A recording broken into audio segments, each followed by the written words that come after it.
ಅಂಜಲಿ ಎಷ್ಟು ಮುದ್ದಾದ ಹೆಸರು. ಯಾರ ಹೆತ್ತ ಮಗಳು ಏನೋ. ನನ್ನ ಬಿಟ್ಟು ಹೋದ ಕಂದ ಈ ರೂಪದಲ್ಲಿ ನನ್ನ ಮಡ್ಲಿಗೆ ಬರ್ತಿದ್ದಾಳೆ ಅನ್ಸತ್ತೆ.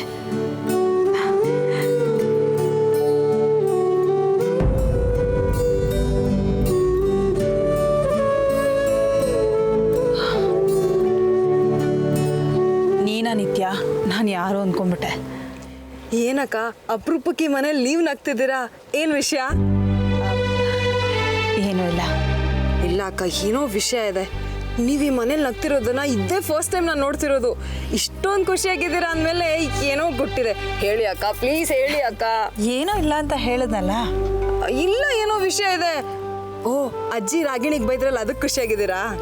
ಚೇಚೆ, ಎಲ್ಲಾದರೂ ಉಂಟಾ? ಯಾರಿಗೆ ಬೈದರೂ ನನಗೆ ಬೇಜಾರಾಗತ್ತೆ. ಅಜ್ಜಿ ಯಾಕೆ ಹಾಗೆ ನಡ್ಕೊಂಡ್ರು ನನಗೂ ಗೊತ್ತಾಗ್ತಾ ಇಲ್ಲ. ಅಕ್ಕ, ಈ ಗುಣನೇ ನಂಗೆ ತುಂಬ ಇಷ್ಟ ಆಗೋದು ನಿಮ್ಮಲ್ಲಿ. ನಿಮ್ಮಷ್ಟು ತಾಳ್ಮೆ ಸಹನೆ ಯಾರಿಗೂ ಇರೋಕ್ಕೆ ಸಾಧ್ಯ ಇಲ್ಲ. ಇದು ನಂಗೆ ತುಂಬ ಇಷ್ಟನೇ. ಬಟ್ ಎಲ್ಲದಕ್ಕೂ ಒಂದು ಲಿಮಿಟ್ ಇರಬೇಕಲ್ವಾ ಅಕ್ಕ?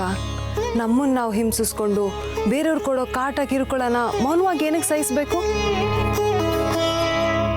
ಏನು ನಿಮ್ಮ ಮಾತಿನ ಅರ್ಥ ನಿತ್ಯ?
ಎಷ್ಟೊತ್ತು ಪಾತ್ರೆ ತಗೊಂಬರಕ್ಕೆ?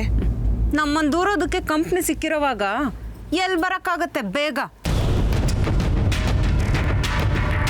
ಅಮ್ಮ, ನಿನ್ನ ಸೊಸೆ ಕಣ್ಣೋಡು, ತುಂಬಿದ ಕೊಳಗಳಾಗಿವೆ.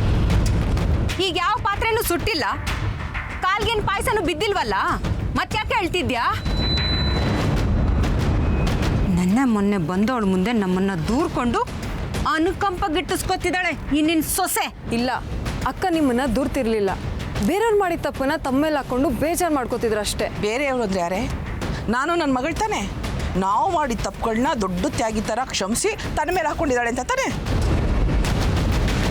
ನೋಡು ಯಶೋದ, ಈ ನಿತ್ಯ ನಿನ್ನನ್ನು ನಮ್ಮ ವಿರುದ್ಧ ಎತ್ಕಟ್ಟೋದಕ್ಕೆ ಚೆನ್ನಾಗಿ ಟ್ರೈನಿಂಗ್ ಕೊಡ್ತಿದ್ದಾಳೆ ಅನ್ನೋದು ನನಗೆ ಗೊತ್ತು. ಇವಳು ಮಾತು ಕೇಳಿ ನೀನೇನಾದರೂ ಚಾರಕಿ ಥರ ತೋರ್ಸಕ್ಕೆ ಬಂದರೆ ಪರಿಣಾಮ ನೆಟ್ಟಗಿರಲ್ಲ ಅನ್ನೋದು ಜ್ಞಾಪಕ ಇರಲಿ. ಏಯ್, ಇನ್ನೂ ನೋಡ್ತಾ ನಿಂತಿದ್ಯಾ? ಎಲ್ಲ ತಗೊಂಡು ಕೆಳಗಡೆ ಬಾ ಬಾರೆ.